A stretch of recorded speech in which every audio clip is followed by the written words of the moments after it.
Que ponemos son simplemente provocaciones, diríamos, para el diálogo y la conversación en torno al tema del poder, que es lo que nos junta en este seminario. La idea es que entre todos y todas logremos construir convergencias.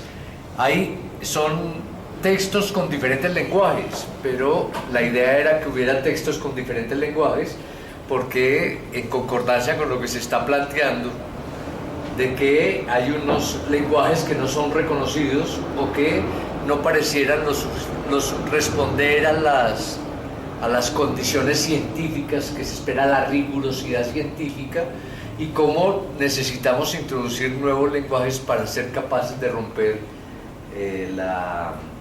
o de plantearnos líneas de fuga de esa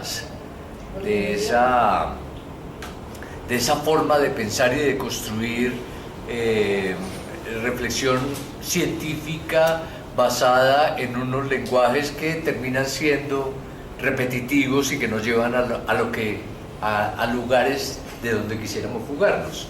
Antonio, que es un poco en torno a la coherencia. ¿Sí? Otro es lo que plantea Boaventura, que es en torno a, vamos a ver lo que no vemos, o darle existencia a lo que parece no tener existencia, a partir de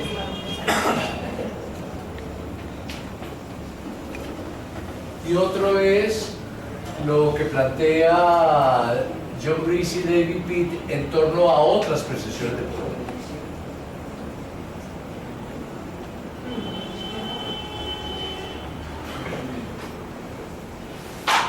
Entonces vamos a intentar, fíjense que aunque parecieran 4 temas distintos, la idea es cómo vemos que esto converge, que nuestras intervenciones, nuestras argumentaciones, nuestra conversación gire en torno a ver cómo convergen estos 4 textos en torno a una reflexión que estamos haciendo sobre el poder, para que intentemos organizar un poquito y ver cómo nuestras reflexiones, lo que aportemos nosotros en esta parte, ver cómo confluyen, ¿sí? Creo que en la siguiente sesión pues yo les planteo lo que yo tengo en torno a estas reflexiones, pero vamos a intentar hacerlo más inductivamente, porque si lo planteo yo, pues entonces ya no es inductivo y no deductivo, y la idea es que sea profundamente inductivo el trabajo.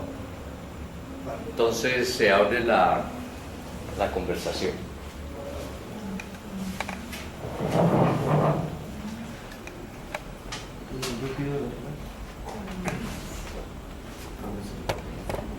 ¿Tú pides la palabra?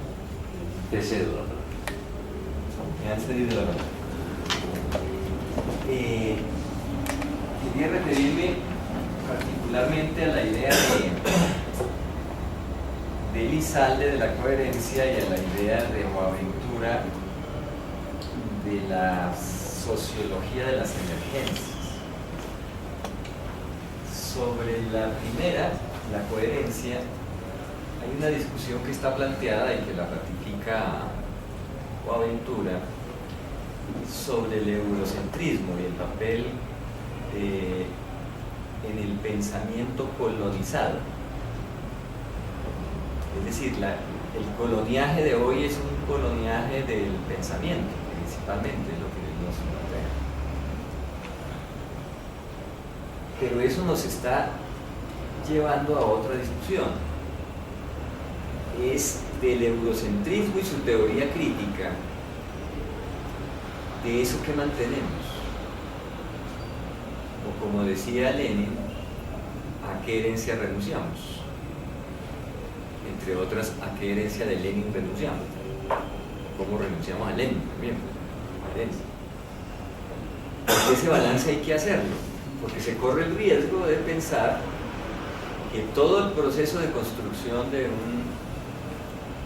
un proyecto crítico que se dio sistemáticamente en Europa y en Norteamérica en los siglos XVIII, XIX, XX, pues de eso no habría que tomar mayor cosa. Ya todo está obsoleto, todo está trasnochado. Dejando de tener en cuenta que incluso la lectura que se hizo en América Latina de todo eso fue diferente, si se quiere, es decir, no es una copia de lo de Europa. Si uno observa, por ejemplo, en la teoría económica, hay un hito que señalábamos la vez pasada y que ahora se menciona otra vez, en la teoría de la dependencia. Ese no es el mismo marxismo estructural de la Europa central ni de la Rusia revolucionaria. Es otra lectura. ¿Qué aportes hay también en esa lectura? O sea, cómo se puede traducir, como dice el mismo Boaventura, elementos de la teoría crítica occidental a la que creo yo no debiéramos renunciar. Máxime cuando esa teoría crítica, si bien se ha anquilosado en muchos aspectos, en otros han tomado unos desarrollos muy interesantes. Hablando con el profesor Perea sobre, por ejemplo, el enfoque que se retoma en la investigación que yo hice sobre las resistencias, intentando un diálogo con las teorías postestructurales, con las teorías feministas, eurocéntricas, con las teorías del caos y de la complejidad. Si eso es posible, si eso es productivo, es una pregunta. O todo lo que se ha hecho en América Latina con una nueva lectura del marxismo, llamémosla post-marxismo, para llamarla de alguna forma. Entonces, ¿a qué herencia renunciamos? ¿Y cómo retomamos como núcleo lo que plantea Boaventura, de establecer también un diálogo y una lectura crítica de lo que se había invisibilizado y de las ausencias, como ellas llaman, lo que quedó del epistemicidio, cómo esa conjugación es la que me parece a mí es la que produce unas emergencias. Pretender un pensamiento americano, por ejemplo, un pensamiento del sur, renunciando o peleándose con las teorías críticas del centro, no tendría mucho fundamento hoy en día, sería como un retroceso, me da a mí la impresión. Ahí se citaba en alguno de las, creo que lo repitió María Eugenia, la referencia que hace Boaventura a Ernest Bloch en ese texto que se llama El principio esperanza.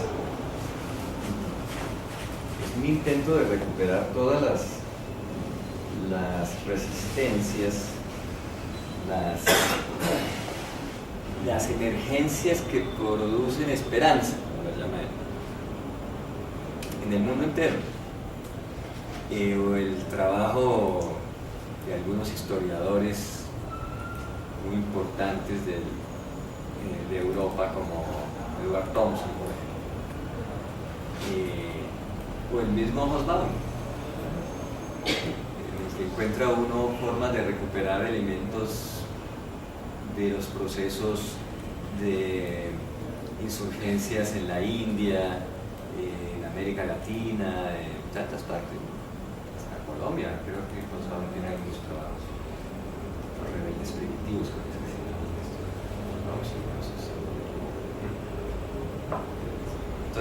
yo dejaría planteada también esa discusión para ser coherentes, como dice, radicalmente coherentes, como dice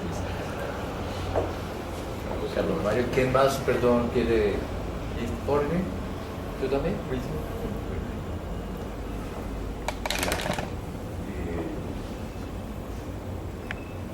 El planteamiento de Boaventura es en un sentido muy recortado, pero en otro sentido creo que valdría la pena tomar toda su radicalidad. Realmente sí es bastante complicado que pensemos construir un pensamiento prescindiendo de una tradición de un saber universal. Es una cosa demasiado extrema. Se lee el texto, que es un texto vivo y muy impresionante. Todos los textos de él son muy impresionantes, muy lúcidos, muy sensibles. Él es un autor que combina esas dos cosas de una manera maravillosa que es tan difícil de encontrar. Esa combinatoria entre sensibilidad y una gran erudición, una gran cantidad de cosas. Pero se lee esto y se mira al otro lado que él propone y entonces también nos deja muy cortos. Realmente, ¿cómo vamos a encontrar en estas emergencias, en esta contraposición entre lo global y lo particular, los lugares por donde podemos construir un pensamiento? Ahí hay intuiciones, pero eso tiene sus recortes y eso toca dejarlo suspendido. Pero en otro sentido, sí me parece que hay que tomar de la manera más radical el planteamiento de Boaventura. Porque no vamos a renunciar a esas teorías, pero lo que sí creo es ya no de cara a esas teorías directamente, sino a nuestra propia realidad. ¿Qué es lo que tenemos que recorrer para rehacer de esas teorías? Entonces, en este seminario tenemos una pregunta que es la pregunta del poder. Es una pregunta absolutamente cardinal. Podemos pensar el poder como lo piensa Foucault. Podemos pensar el poder como lo piensan las teorías postestructurales. Nuestra experiencia del poder es igual a la manera como está implícita la noción de poder en estas teorías. Nuestra experiencia de Estado es la misma experiencia que hizo que Marx pensara de la manera que pensó su crítica radical. Nuestro Estado, cómo se ha configurado, cómo se ha armado nuestro Estado, cómo en Latinoamérica estamos enfrentando unas situaciones de construcción de poder totalmente distintas, porque de entrada nosotros estamos experimentando, presentando, enfrentando, sufriendo experiencias de poder completamente fragmentadas y rotas. Colombia es el país de Latinoamérica que más tiene esas cosas. Estamos tratando de salir de unas fragmentaciones muy complejas en este proceso de paz. Eso es lo que estamos intentando. Entonces, de vuelta otra vez al argumento.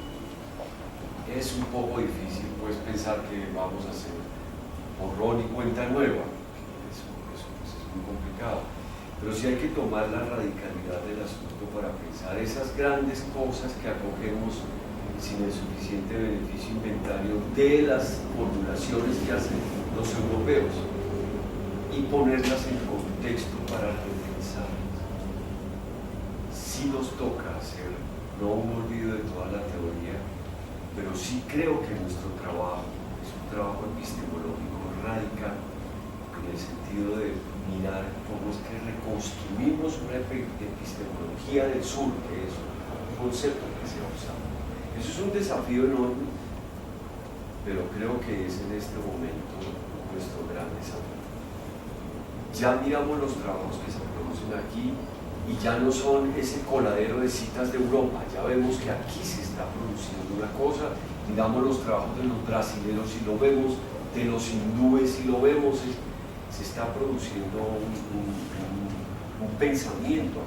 Yo creo que eso ya podemos decirlo de esa manera, pero es mucho lo que nos falta todavía por recorrer. a mí me parece que, por lo menos en mí, el texto de Elizalde no resonó desde la perspectiva de la coherencia entre pensar y hacer, sino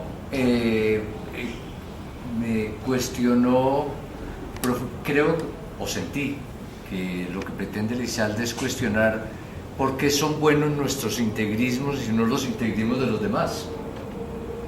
¿Sí? Y un poco la coherencia, lo que yo siento que él está planteando es cuestionando todo tipo de integrismo, ¿sí? Porque esta cultura nos lleva a validar nuestros propios integrismos y a creer que nuestro integrismo sí forma parte de los integrismos buenos. ¿Y qué es lo que hace que nosotros emitamos un juicio sobre los integrismos de los demás, pero no somos coherentes haciendo el mismo análisis sobre nuestros propios integrismos? Luego se habla de ecología, de saberes, y se habla de pluralismo, y se habla del encuentro de la diversidad, y se habla de todo ese tipo de cosas, pero yo creo que eso todavía siguen siendo palabras, porque seguimos creyendo que la solución es construir una forma única de pensar, ojalá alrededor de la nuestra, ¿sí? O sea, que la diversidad es tolerancia con el otro, mientras el otro entiende que la verdad la tengo yo, ¿sí? Y entonces y no entendemos realmente lo que significa ecología, que es la convivencia de los diversos, el equilibrio construido a partir de la convivencia de los diversos, lo que no significa que eso esté ajeno a conflictos. Sí, como creo que lo decía el otro día, a las hormigas no les gusta que se las coman los pollos, ¿sí? Como seguramente a los pollos no les gusta que se los coman los perros, ¿sí? Pero se necesitan las hormigas, los pollos y los perros dentro de la construcción del equilibrio ecosistémico. Diríamos que no hay ausencia de conflictos en el equilibrio ecosistémico, ¿sí?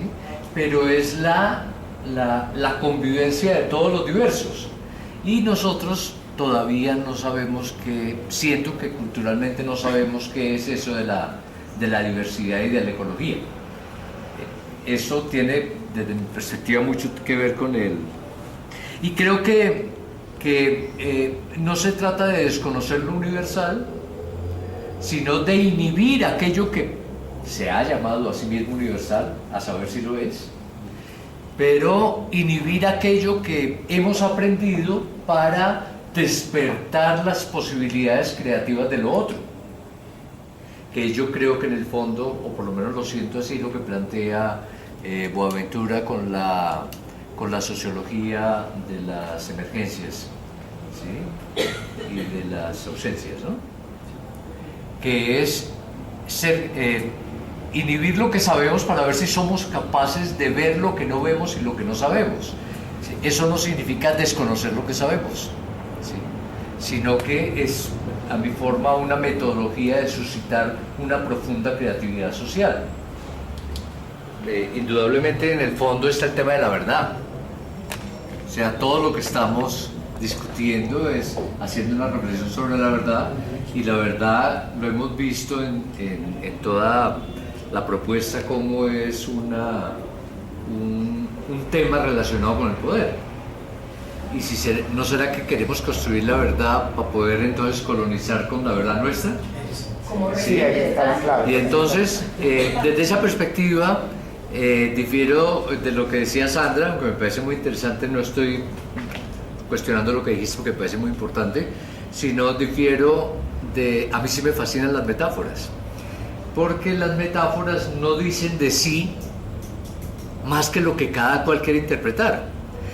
Y me gusta la metáfora del abismo porque es un lanzarse al vacío y tener la sensación de la caída, porque solamente en la sensación de la caída uno se atreve a pensar en cosas distintas que puedan salvarlo de esa sensación. Entonces a mí me gustan las metáforas, porque las metáforas, nadie puede decir que una metáfora, definir completamente el sentido de la metáfora, porque la metáfora dice a cada cual cosas distintas. Y yo creo que lo que estamos esa invitación al borde es admitir que sí, indudablemente uno podría decir, bueno, es que hablamos castellano, el castellano nació en el centro de España, colonizó el resto de los idiomas de la península y el lenguaje es un conjunto de simbologías que tiene unas significaciones. Por lo tanto, Kant puede cantar misa, pero Kant simplemente decía lo que pensaba en su época, y a lo mejor él tuvo la fortuna de escribirlo, pero a lo mejor ni siquiera era de un amigo tomándose un tinto o un vino, porque en el tiempo no sé si habría mucho café por allá. Pero bueno, a veces creemos que es que las verdades llegan iluminadas a través de cerebros especiales, y eso no existe, no existe. Yo personalmente creo que eso no existe. Simplemente son referentes que nos ayudan a dialogar y que nos ayudan a cuestionar nuestras propias verdades. Y yo creo que el objetivo es, si logramos entre nosotros no develar verdades, sino cuestionar nuestras propias verdades, porque eso nos pone en búsqueda. Y creo que los textos de la propia semana también vamos a intentar que no sean qué tanto dicen ellos, si lo que dicen es verdad o no es verdad, sino qué tanto resuenan en nosotros y nos ponen en un lugar distinto o nos mueven de nuestro propio lugar, porque de alguna forma uno está acostumbrado a construirse su propio lugar, pero también su propio lugar académico, intelectual, y a sentirse cómodo en él. Y yo creo que de lo que se trata aquí, porque creo que ese es el espíritu fundamental del doctorado, es saber dar cuenta a través de nuestras, yo no les llamo investigaciones porque me parece que esa palabra nos castra la investigación, de nuestras reflexiones investigativas, dar cuenta de esos movimientos que nos hemos atrevido a hacer, de aquello que fuimos capaces de ir viendo y que no veíamos, o que ya intuíamos y empezamos, diríamos, a despejar, pero sin que ese despeje sea el desconocimiento de que la manigua sigue al lado, ¿sí? A mí personalmente, yo personalmente disfruto, o sea, mi subjetividad sujetada, disfruta profundamente de la sensación de la incertidumbre. A mí me fascina la incertidumbre, o sea, a mí se me llena la boca de babas cuando yo me siento incierto, porque creo que no es una virtud personal, es una virtud de la época, y los seres humanos solamente reaccionamos a las características particulares de la época que vivimos. No somos más que eso, aunque nos creamos mucho más que eso.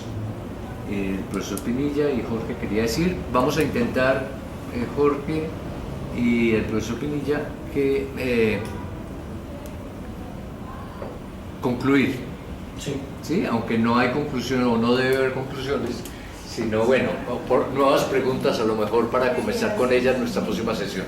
No, yo me quiero referir solamente a un punto que ha estado implícito en lo que han comentado todos, pero que está tan implícito que por eso no se ve, pero que resulta ser, a mi juicio, como un punto de reflexión que puede ordenar la discusión. En una de las lecturas se empieza diciendo si es posible gobernar o generar los cambios desde los máximos y no desde los mínimos. Sin retomar aquí la discusión de la ética de mínimos y máximos que propone Adela Cortina, y obviamente todos los afectos y desafectos que alrededor de eso se han construido, lo cierto sí es que, a mi juicio, el autor trae esto con una precisión o con una intención muy clara,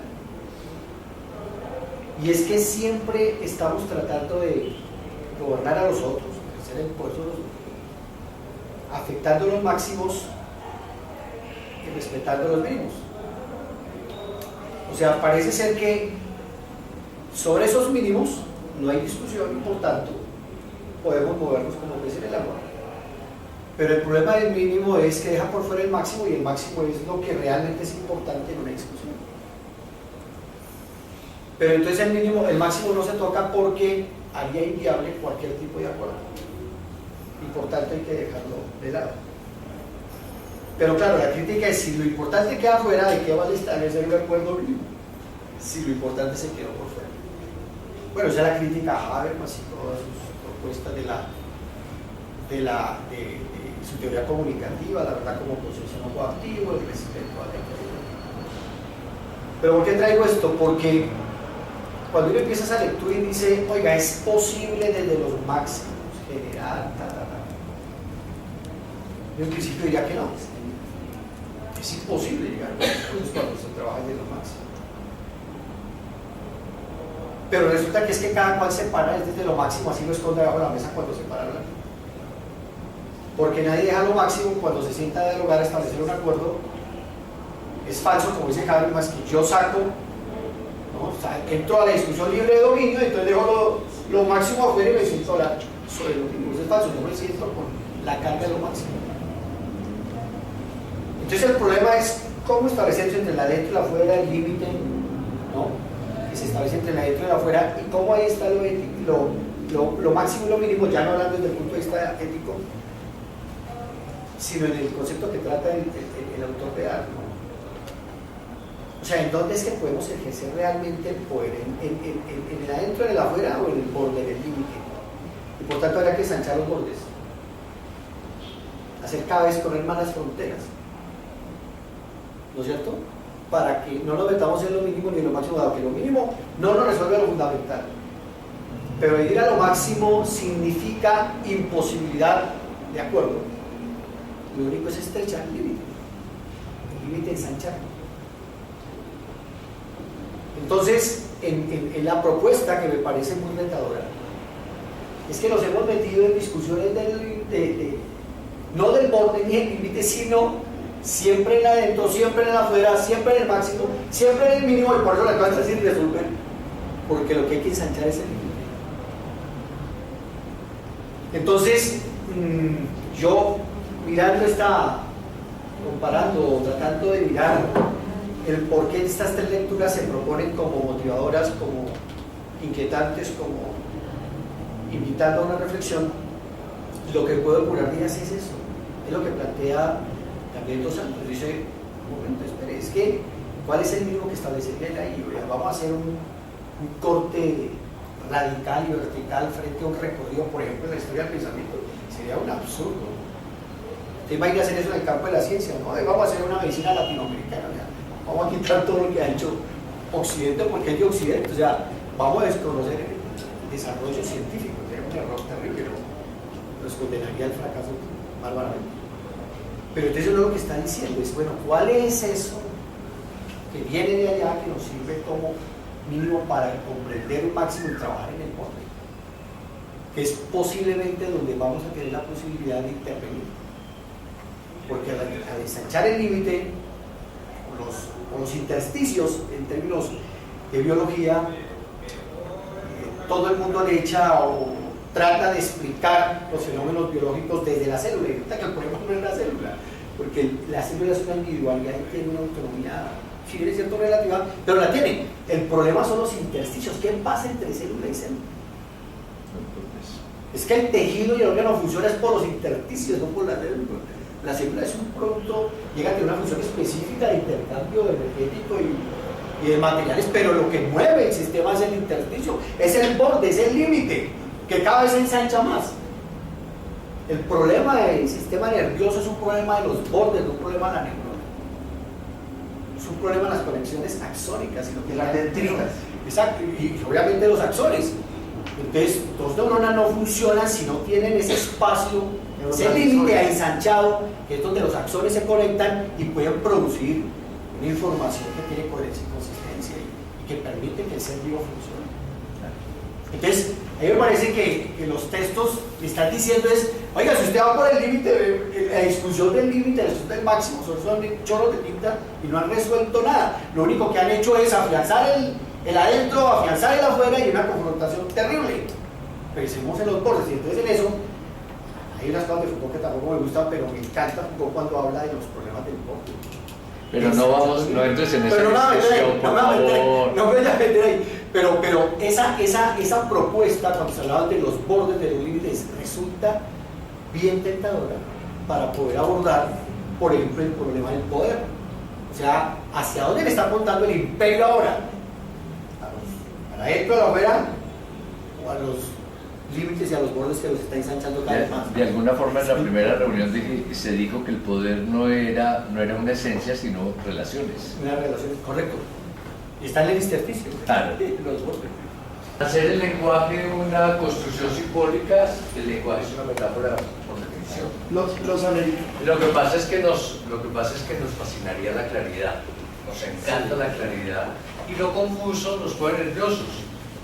Entonces nos fascinan los lenguajes que nos dan claridad y seguridad. Y resulta que la investigación está basada precisamente en la oscuridad y en lo que no tiene claridad, si no investigamos, para poner lo que ya sabemos. O sea, si todas estas reflexiones no están llenando de preguntas nuestras propias investigaciones, no estamos haciendo nada. Pero son preguntas. La gente podría decir, bueno, pero es que no concluimos nada. Pues no se trata de concluir nada. O sea, cada cual se lleva sus propias preguntas para su propio proyecto, porque el doctorado fundamentalmente es la elaboración de un proyecto de investigación y todo el proceso del doctorado es ver cómo entablamos diálogos entre nosotros y con otros autores para llenar de preguntas, ¿sí? Y para entender que ese lugar, ese espacio, esa gente, ese, no sé cómo llamarlo, a donde nosotros estamos centrando nuestra mirada, se enriquece. Porque si simplemente es, yo ya sabía lo que iba a escribir, yo ya lo tengo hecho y voy a hacer el doctorado a ver cómo lo escribo, pues está perdiendo el tiempo. Y claro, o sea, yo creo que no...